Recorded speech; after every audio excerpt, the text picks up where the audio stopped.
모든 것이 처음에는 그런 것처럼 오직 예수, 오직 복음, 오직 믿음, 오직 은혜, 오직 하나님께 영광, 이런 말을 지금 우리는 자연스럽게 쓰지만 사실 그 당시에 종교개혁을 일으켰던 마틴 루터와 칼빈은 그런 말을 쓰지 않았어요. 바울도, 우리 신학교를 다녀보신 분은 알지만 바울 신학은 정말 방대하고요, 바울의 그 13권의 신약 성경이 아니라면 지금 아마 많은 교회들이 오류를 범할 수 있을 겁니다. 워낙에 방대한 분량의 사도 바울이 집필을 많이 해놓았기 때문에 신약 성경의 13권의 이 성경책이요, 오늘날 바울 신학이 되고 신학의 기초요 근간이 된 줄 믿습니다.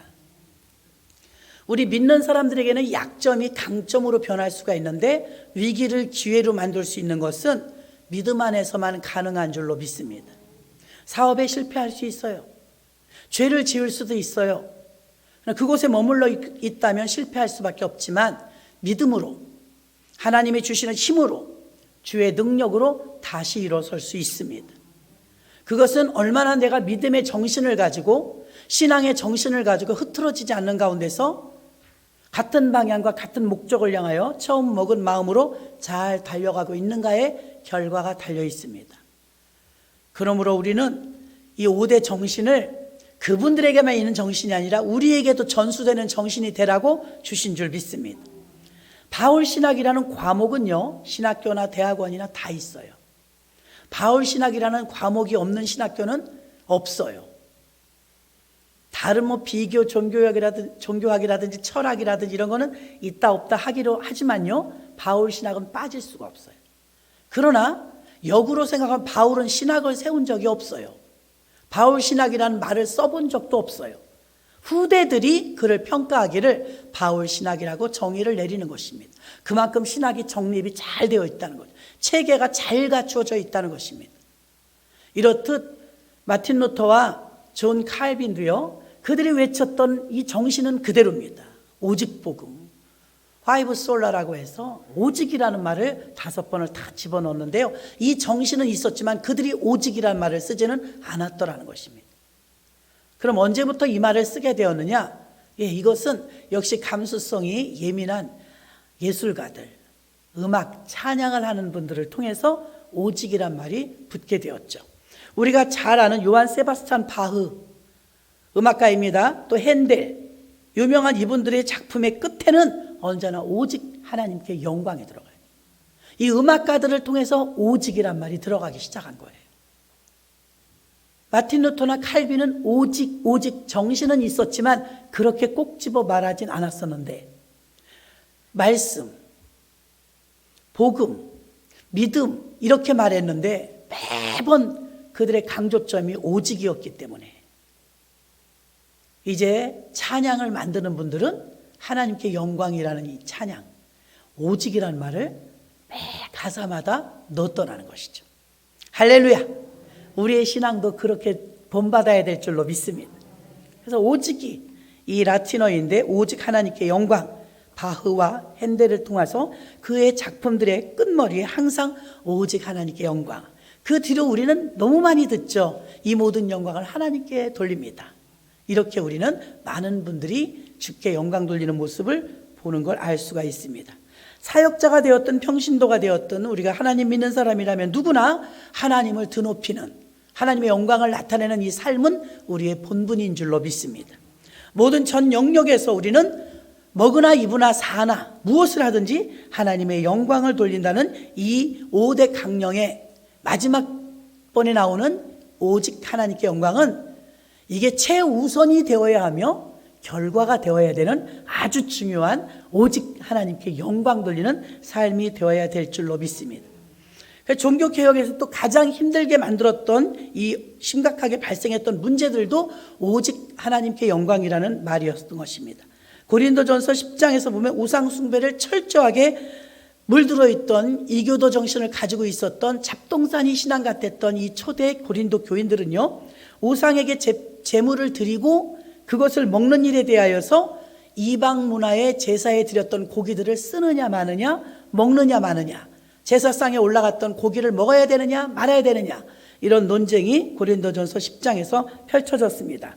그때 음식을 어떻게 먹는 게 믿음인으로서 도움이 되느냐고 물었을 때, 바울은 성숙한 신자라면 우상에게 바쳐진 음식을 다룰 때 만약에 음식이 사람을 더럽게 하거나 괴롭힐 수는 없지만, 신앙이 덜 성숙한 어린 신앙인들이 바라봤을 때 실족하거나 시험 들게 하거나 넘어지게 하는 일이라면 나는 차라리 먹지 않겠노라. 음식은 우리에게 유익을 주고 영양분을 공급해주는 음식일 뿐이고, 우상에게 올라갔던, 제사상에 올라갔던 음식이라 할지라도 뭐 해를 입히거나 어렵진 않지만, 이것이 불신앙자들이라든가 신앙이 어린 자들에게 걸림돌이 된다면 차라리 먹지 말라, 이렇게 가르친 줄로 믿습니다. 그래서 이 음식은 음식일 뿐 우리는 자유롭고 그걸 이길 수 있으나 신앙인들이 연약한 자를 생각해서 먹을 수 없다라고 말하고 있는 것입니다. 그래서 우리가 오늘 본문에 읽었던 그런즉 너희는 먹든지 마시든지 무엇을 하든지 다 하나님의 영광을 위하여 하라라고 말한 줄로 믿습니다.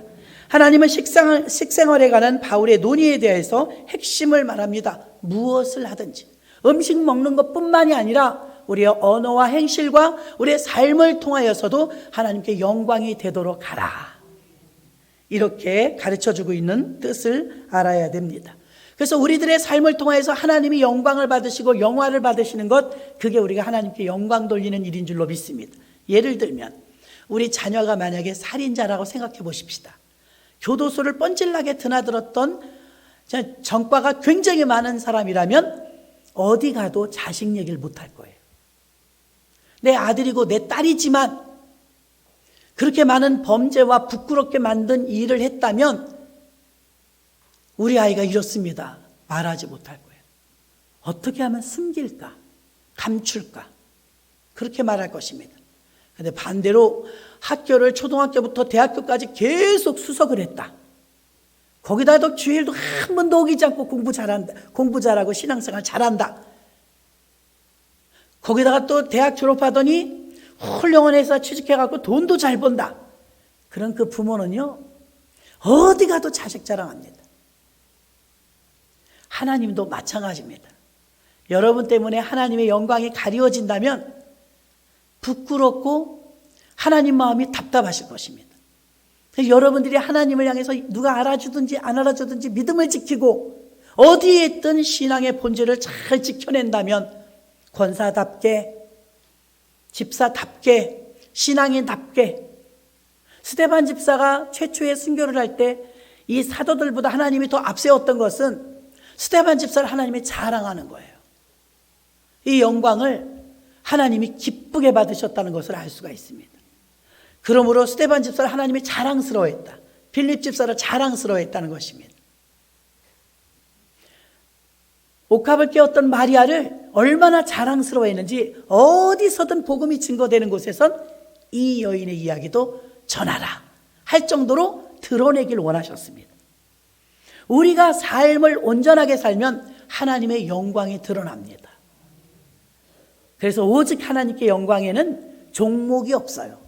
무엇을 하든, 먹든지 마시든지 직업을 가지든지 어떤 말을 하든지 행동을 하든지 다 주님의 영광을 가리지 않는 그런 영광을 드러낼 수 있는 그런 일을 하라는 것인 줄 믿으시기를 바랍니다. 종교개혁자들은 그들이 따르는 추종자든 또 신앙인이든 모두가 오직 성경, 오직 은혜, 오직 믿음, 오직 그리스도, 시간이 흐르면 흐를수록 이 정신은 계속 조금씩 감소되죠.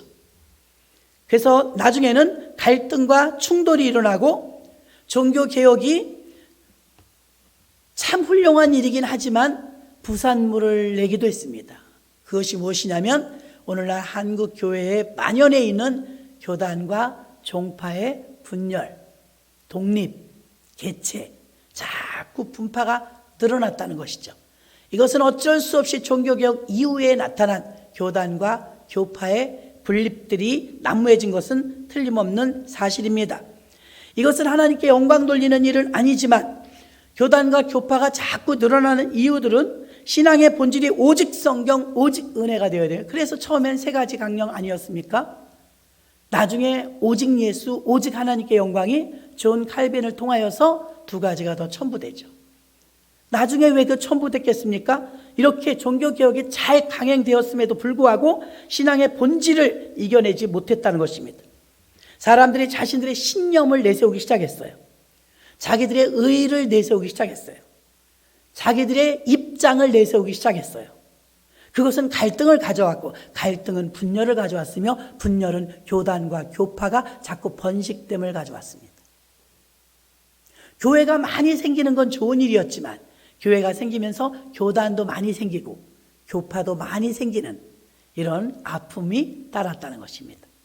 그래서 존 칼빈은 나중에 오직 하나님께 영광이라는 말을 왜 넣었냐면, 우리가 모든 은혜, 모든 그래서 오직이란 말을 쓰게 되었던 것입니다. 신명기 4장 40절에 보면, 오늘날 내가 내게 명하는 여호와의 규례와 명령을 지키라. 너와 내 후손이 복을 받아 내 하나님 여호와께서 내게 주시는 땅에서 한없이 오래 살리라. 하나님 말씀을 지키면 장수의 복을 주신다고 했습니다. 신명기 6장 24절도 여호와께서 우리에게 모든 규례를 지키라 명하셨으니 이는 우리를 우리 하나님 여호와를 경외하여 항상 복을 누리게 하기 위함이며, 또 여호와께서 우리로 오늘날과 같이 생활하게 하려 함이니라. 하나님 말씀을 지키면 항상 복을 주신다고 말씀하셨습니다. 또 사람들이 지켜야 될 말씀보다 자신의 신념과 자신의 주장과 자신의 의의를 드러내기 시작하면서 교단과 교파가 생겨났다고 했습니다. 진정한 의미가 점점 퇴색되어가는 징조였던 것입니다. 로마서 1장 23절에 썩어지지 아니하는 하나님의 영광을 보세요. 하나님의 영광이 왜 쇠퇴되어지는지, 썩어져 버릴 금수와 버러지 형상의 우상으로 바꾸었느니라. 세상 것으로 하나님 영광을 갉아먹기 시작했다는 거예요. 그게 로마서 1장 23절의 말씀입니다. 썩지 않는 하나님의 영광을 썩어질 것, 이런 일이 왜 자꾸 생기냐면 자꾸 썩어질 것에 대하여서 연연하기 때문이었다는 것입니다. 어느 교회에 훌륭한 장로님이 한 분 계셨답니다. 시골이긴 하지만 자신의 소유를 다 팔아서 교회당을 짓고 목사님 사택을 지어드렸대요. 돈이 많다고 다 하는 건 아닙니다. 근데 이 장로님은 정말 믿음이 훌륭했어요. 그 자기의 땅을 하나님께 드리고 그 넓은 땅에 교회당을 짓고 사택을 지어드렸어요. 건축이 다 끝났습니다. 근데 목사님과 교회에선 너무 고마운 거예요, 장로님이. 그래서 보답하는 차원에서 머릿돌에다가 이렇게 새겼어요. 우리 교회도 저 밑에 보면 내가 이 반석에 내 교회를 세우리니 음부의 권세가 이기지 못하리라. 우리 교회는 마태복음 16장 28절의 말씀을 머릿돌에 새겨 넣었어요. 근데 머릿돌에다가 그 교회는 이렇게 새겨 준 거예요. 장로님이 고마우니까. 000 장로님 기념 예배당. 아무개 장로 기념 예배당. 예, 고마운 차원에서 요즘에 뭐 기념관들 가보면 이름들 그 돌에 다 새겨 놓습니다. 교회 측에서는 한 분이 교회당을 다 짓고 사택을 지어드렸기 때문에 감사하니까 우리 마음이 이렇다 하고 머릿돌에다가 000 장로의 기념 예배당 이렇게 새겨 놓고 아무도 거부 반응이 없었어요. 아, 훌륭한 장로님이야. 저런 장로님이 우리 교회 장로님이라니 참 자랑스러워. 이렇게 생각했습니다. 그날 밤입니다. 머릿돌이 끼워지고 자는데 장로님이 기쁜 마음으로 잠자리에 들었어요. 근데 뭔가 꽝꽝꽝 두들기는 소리가 나는 거예요. 그래서 꿈속인데 꽝꽝거리는 소리에 막 달려나갔어요. 근데 큰 쇠망치를 한마망치를 들고 누가 교회를 부시는 소리가 나는 거예요. 그래서 막 달려갔더니 어떤 낯선 사람이 쇠망치를 들고 그 머릿돌 있는 부분을 막 부셔버리고 있는 거예요. 쾅쾅 때려 부시는 거예요.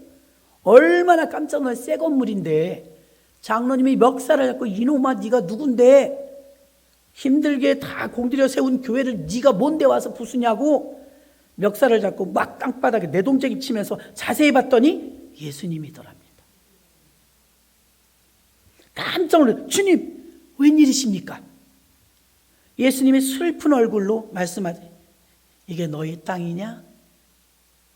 이 교회가 내 교회냐? 돈이 네 돈이냐? 내가 너에게 맡기고 준 땅에서 내 교회를 세우고 내가 너에게 맡긴 돈에서 너희가 감당했는데 네가 이 모든 영광을 네가 차지하느냐? 그래서 내가 지금 너의 이름을 깨트리고 있는 중이란다. 그 소리를 듣고 장로님이 깜짝 놀랐어요. 깜짝 놀라 깨어보니까 다행히 꿈인 거예요.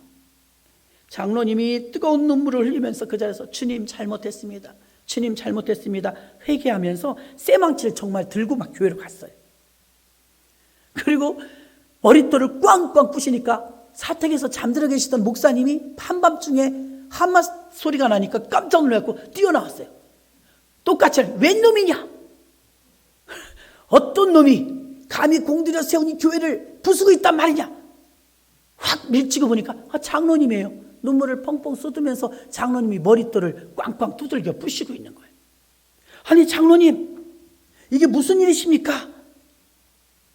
그랬더니 장로님이 자초지종을 말해요. 내가 이러고 저러고 이렇게 꿈을 꿨습니다. 그랬더니 목사님도 수견해 주십시오. 장로님, 알았습니다. 내일 합시다. 동트고 내일 합시다. 눈물 흘리면서 목사님 말했어요. 그랬더니 장로님이 너무 꿈이 충격이었던 거예요. 지금 해야 합니다. 아침에 누가 더 많은 사람 보기 전에 지금 해야 합니다. 그러면서 망치질을 계속 하는데 장로님을 혼자 두고 목사님 들어갈 수가 없어갖고 그 밤에 둘이서 그것을 때려 부셨답니다. 참 한편으로는 짠합니다. 이렇게 하나님은 하나님께 돌려야 될 영광을 사람이 받는 걸 기뻐하지 않으세요. 여러분들도 기억하셔야 될 줄로 믿습니다. 그래서 우리는 오늘 하나님께 영광 돌린다는 것이 우리가 영광을 가르치지 않을까 주의해야 된다는 거예요. 조심해야 된다는 거예요. 그래서 우리는 영광을 오직 하나님께만 돌리시는 삶이 되시길 바랍니다. 두 번째는 오직 하나님께 영광과 모든 영광과 오직 영광은 무엇이 다를까요? 모든 영광. 자, 성경을 봅시다. 성경을 보면 오직 성경인데 모든 성경이라고 쓰지 않았어요. 모든 성경과 오직 성경이 무슨 차이가 있을까? 모든 성경은 라디오로 듣는 성경도 되고 유튜브 성경도 되고 그림 성경도 되고 이단성 성경도 되고 성경이 많아요. 성경이 얼마나 중요하냐면 광야에서 40일 동안 금식하고 시험을 받으실 때 예수님이 마귀의 시험을 이기신 것은 오직 신명기의 말씀이었습니다. 말씀만 의지하면 어떤 어려움에서도 이길 수 있습니다. 그러므로 말씀 편에 서시기를 바랍니다. 근데 오직 성경, 오직 말씀이어야 해요. 모든 말씀이 아니었다는 것입니다. 부모님이 하신 말씀도 말씀이에요. 선생님이 하신 말씀도 말씀이에요. 대통령이 하는 말씀도 말씀이에요. 모든 말씀을 우리가 의지하라는 게 아니에요. 오직 성경입니다. 오직 성경. 기계를 통해서 들어오는 소리도 아니요. 우리가 읽는 성경이요. 설교 때 듣는 성경이요. 기도 중에 받는 성경입니다. 그게 오직 성경입니다. 모든 말씀이 아니에요, 여러분. 모든 말씀은 어르신이 하는 말씀도 있고 세상에 하는 말도 있고 학교에서 배우는 말씀도 있어요. 모든 말씀이 아니고 오직 말씀, 오직 성경이라는 사실을 잊지 마시기를 바랍니다. 믿음도 마찬가지예요. 모든 믿음 아니에요. 오직 믿음이에요. 오늘 이거 잘 배우셔야 됩니다.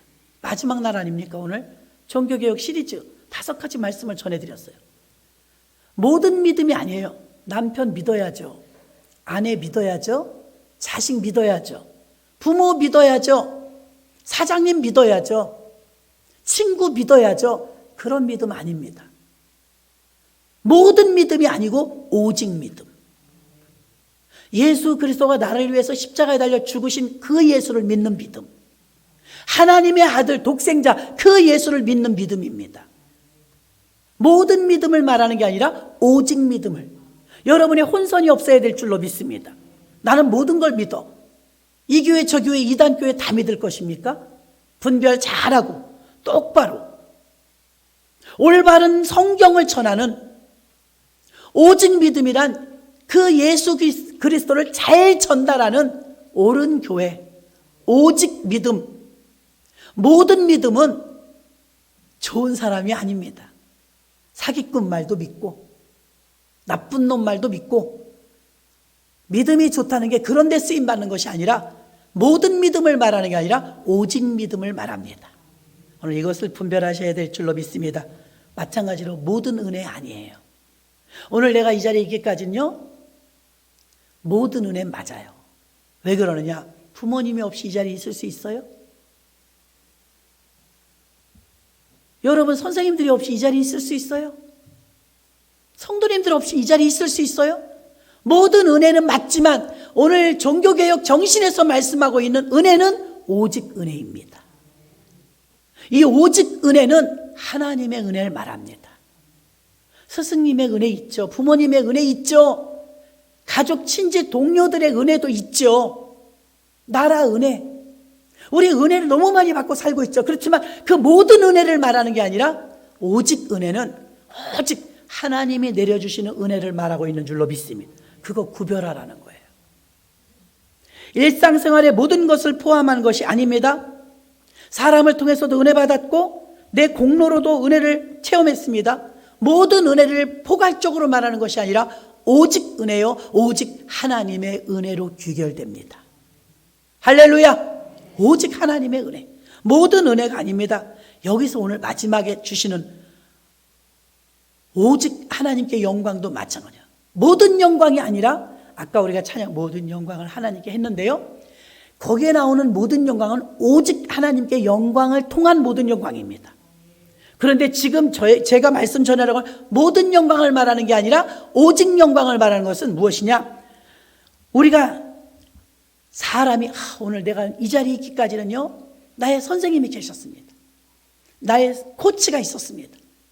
이 코치가 아니면 내가 오늘 이 자리에 있을 수 없었습니다. 맞는 말이지만 우리 마음 자세 속에서 오직 하나님께만 영광 돌려야 되는데 나는 어머니를 닮아서 이렇게 성대가 좋습니다. 나는 아버지를 닮아서 이렇게 인물이 좋습니다. 나는 부모님을 닮아서 이렇게 공부를 잘해서 IQ가 이렇게 높습니다. 다 나눠 먹어요. 영광을. 얼른 보면 우리도 알아요. 엄마 닮았네, 아빠 닮았네, 알아요. 그 엄마는 누가 만드셨는데요? 그 아빠는 누가 만드셨는데요? 다 하나님만이 받으실 영광의 자리인 줄로 믿습니다. 그런데 우리 혼돈스럽다는 거예요. 모든 영광을 나눈다는 거예요. 전부의 영광을 다 나눠 먹게 한다는 거예요. 하나님은 그거 싫어하십니다. 오직 하나님께만 영광이 되어야 합니다. 사업이 잘 되셔도 오직 하나님께만 영광. 아이가 공부를 잘해도, 아이가 효도를 해도, 집안이 평안해도 오직 하나님께만 영광. 우리는 시어머니가 너무 좋으셔갖고 집안이 화목해, 하나님께 영광 돌리시기 바랍니다. 우리 아이는 나 닮아서 공부를 잘해, 하나님께 영광 돌리시기 바랍니다. 남편이 착해서 그 착한 남편 하나님이 주셨습니다. 좋은 시어머니 하나님이 주셨습니다. 근본을 흔들리지 말라는 것입니다. 5번째, 오직 하나님께 영광. 할렐루야. 모든 영광이 아니에요. 이것도 저것도 다 끌어다가 전부 합력해서 선을 이뤘어, 이렇게 붙이면 안 돼요. 하나님은 영광을 빼앗기길 원치 않으십니다.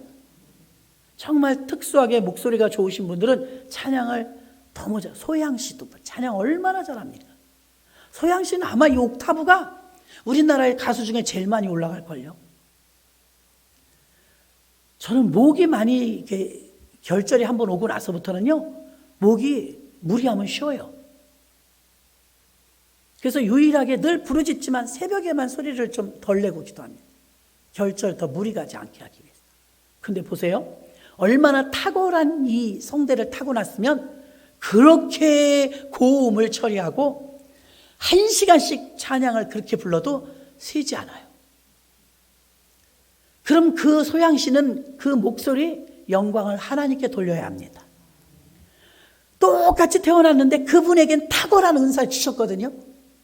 찬양을 잘하시는 분들, 악기를 잘 다루시는 분들, 어떤 기능이 있으신 분들 마찬가지입니다.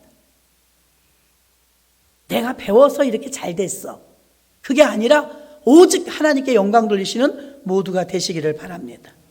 하나님은 이 영광을 다른 사람에게 나눠 갖고 싶지 않으십니다. 오직 하나님이 영광 받으시려고 하는 이 영광스러운 일들을 우리가 자꾸 갈라놓는다는 거죠. 이 사람도 조금 나눠주고 저 사람도 조금 나눠주고 이쪽 기관에 좀 나눠주고 저쪽 단체에 좀 나눠주고. 하나님은 오직 하나님만 영광 받기를 원하십니다. 우리에게는 하나님이 선택할 수 있는 자유의지를 주셨어요. 자유의지는 주셨지만 주권은 맡기지 않았어요. 지금 낙태법을 가지고 허용하느니 마느니, 인간의 생명 존엄사를 하느니 마느니, 동성애법이 통과되느니 마느니, 세상은 난리예요.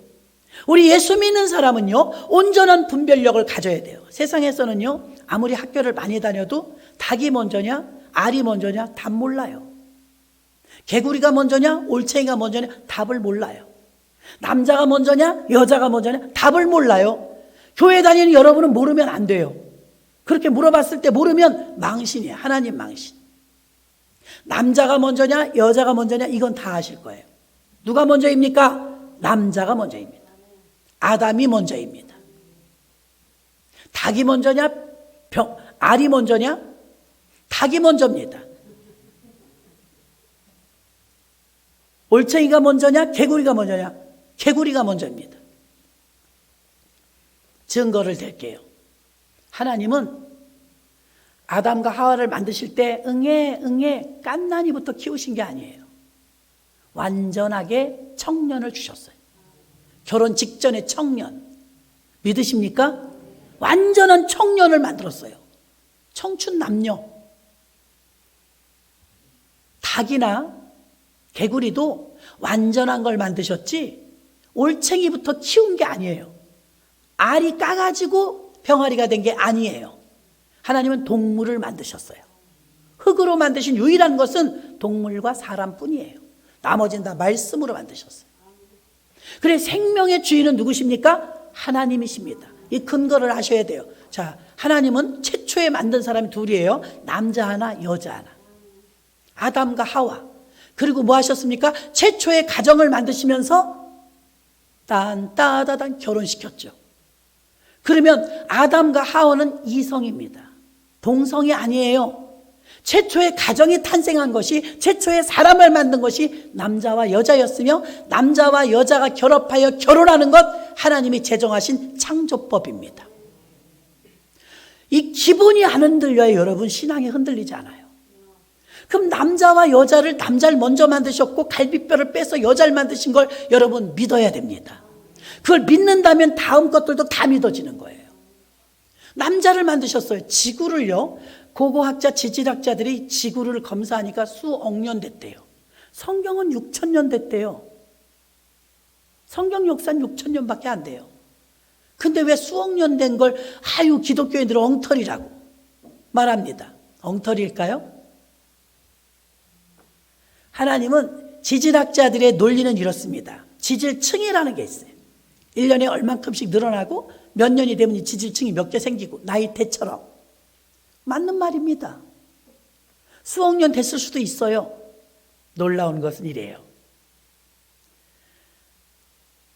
물이 변하여 포도주가 될 때 사실 포도주가 우리 입에 들어가려면 포도를 심고 가꾸고 다 거두어서 짓이겨서 와인, 포도즙이 돼서 숙성 과정을 통해서 그래야 먹어요.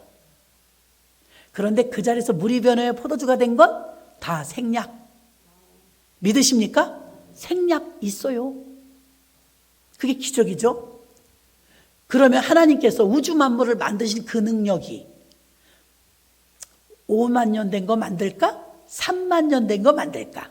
2만 년 된 거 만들자 하고 지구를 못 만드실 것 같아요? 지질학자들이 이 조그마한 머리로 아무리 머리를 쓰고 과학자, 의학자 아무리 세상 없는 IQ를 가졌다 할지라도 그걸 어찌 밝혀내겠어요? 하나님은 완전한 사람 아담을 만드셨고 완전한 닭을 만드신 것처럼 완전한 개구리를 만드신 것처럼 지구를 완전한 상태로 아예 만든 겁니다. 그리고 아담과 하와를 결혼시켰는데 남자와 여자가 결혼하는 건 여태까지 2000년 동안 이단이라 할지라도 타 종교를 할지라도 이 창조 법칙을 어긋나진 않았는데 지금 이 시대는 전 세계적으로 들고 일어난 것이 있으니 동성애법 통과예요. 남자끼리 결혼하겠다는 거예요. 합법시켜달래요. 여자끼리 결혼하겠다. 사랑엔 자유가 있다. 자유입니까? 그게 방종이지. 우리가 당장 차를 끌고 나가서 나 자유롭게 운전하게, 내 차 내 돈 주고 샀는데 나라에서 뭐 대준 거 있어? 내가 내 맘대로 끌고 다닐 거야. 신호 어기고 신호등 무시하고 속도 무시하고 교통법규 안 지키고 다니면 어떻게 돼? 그게 자유예요? 사고 뭉치지? 자유가 아닙니다. 하나님이 우리에게 질서를 주신 것은 우리를 보호하기 위해서입니다. 기본이 무너지면 다 무너지는 거예요. 예전에 우리 교회 청년이 군대를 갔는데 집에서는 한 대학교 다니면 늘어지게 있다가 군대 가는데 좀 빡셌던가 보면 전방으로 갔는데 교회 동생이 그날은 밤새 휴가로 왔으니까 첫 휴가니까 마루에서 뒹굴뒹굴 놀다가 잠들었어요. 아버지가 방에서 자다가 화장실 가려고 나와보니까 이 두 놈이 그냥 마루에서 그렇게 놀다 잠든 거예요. 그러니까 들어가서 침대에서 편히 자라고 이제 아빠가 깨운 거예요. 아무개야, 아무개야, 들어가서 자. 그랬는데 세상에 발딱 최영상 그러더랍니다. 근데 아버지 마음이 짠하더래요. 아유, 이게 군기구나. 아니, 내가 들어가 자라고 깨운 건데 이놈 자식이 누가 충성하랬나? 충성했대나 멸공했대나 그러더랍니다. 이건 군기 같은 거예요. 군기. 정신이 아직 늘어지지 않은 상태. 여러분, 우리가 종교개혁을 왜 해마다 이렇게 다시 강조하느냐? 우리도 정신이 느슨해져요. 원래는 저래요. 오직 성경, 오직 예수, 오직 복음, 오직 믿음, 오직 은혜, 오직 하나님께 영광이었는데 이게 자꾸 희미해지려고 해요. 그럴 때마다 우리는 어떻게 해야 되느냐? 다시 다 잡고 오직 예수, 할렐루야, 오직 하나님께 영광. 모든 은혜가 아닙니다. 모든 성경이 아닙니다. 모든 은혜, 모든 성경이 아니고 모든 영광이 아니라 오직 영광, 오직 성경, 오직 주의 은혜입니다. 그 정신을 우리가 차리자는 겁니다. 충성하듯이.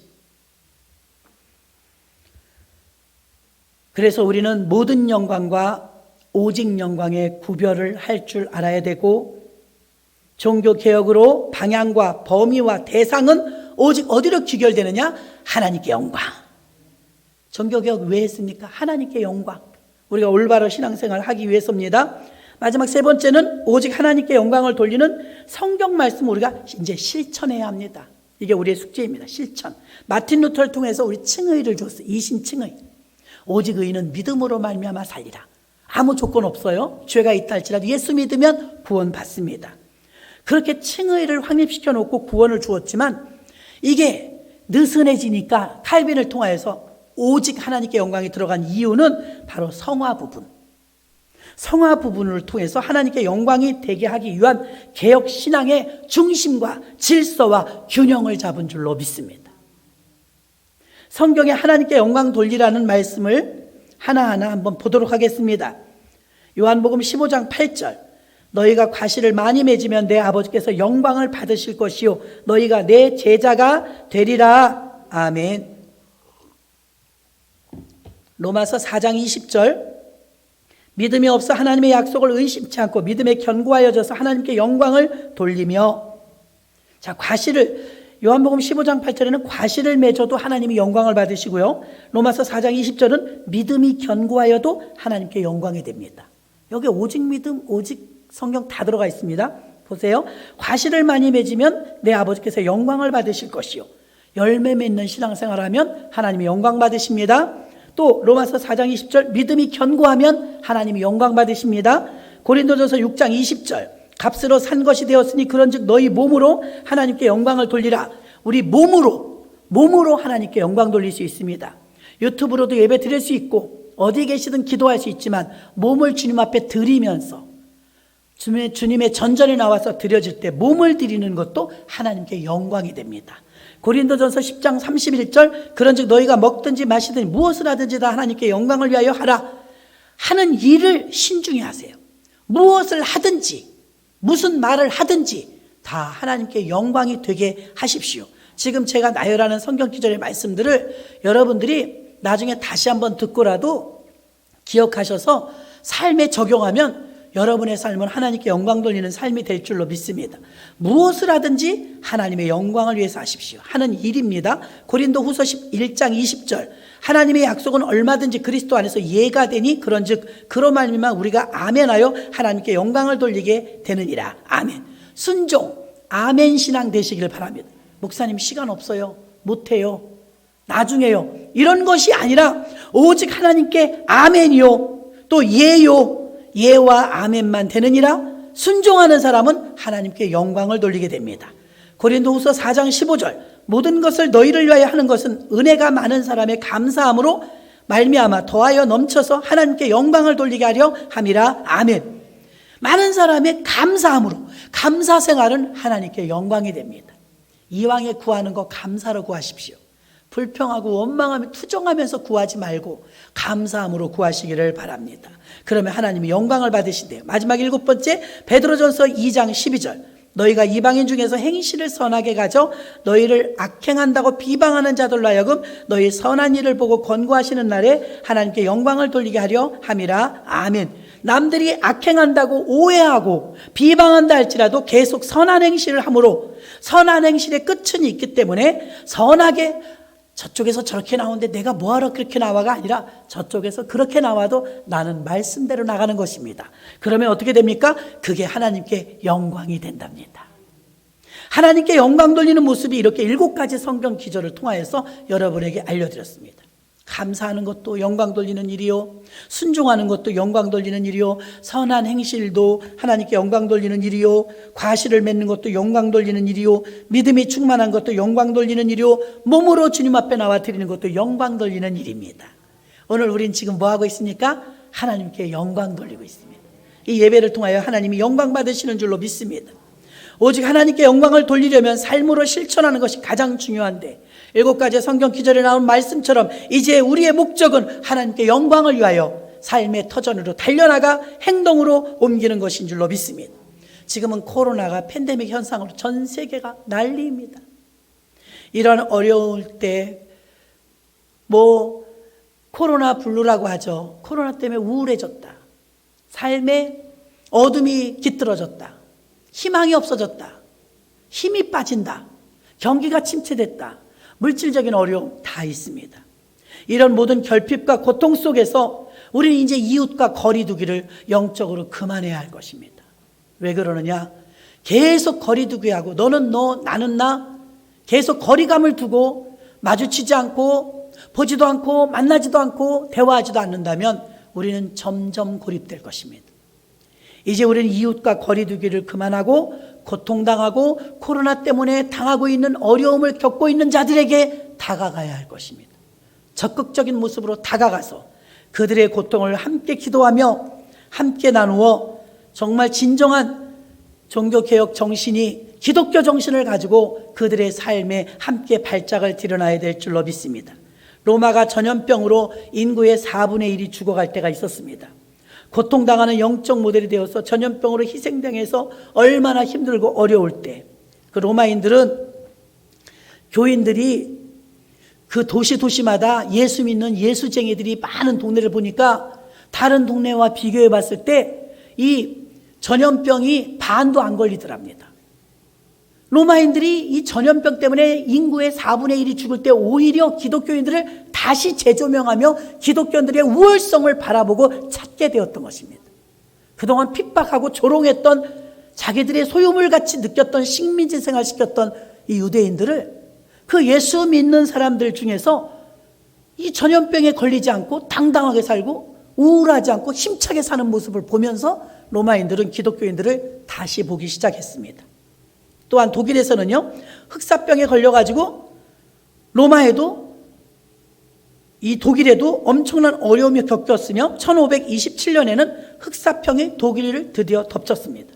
전 세계적으로 어려웠지만요, 종교개혁의 이 대자보는 1517년 10월 31일 날 비덴베르크 대학에 걸렸지만 그로부터 오랜 시간 종교개혁이 이루어지고 있었죠. 1527년은 종교개혁이 절정으로 달하는 그 시점이었는데요.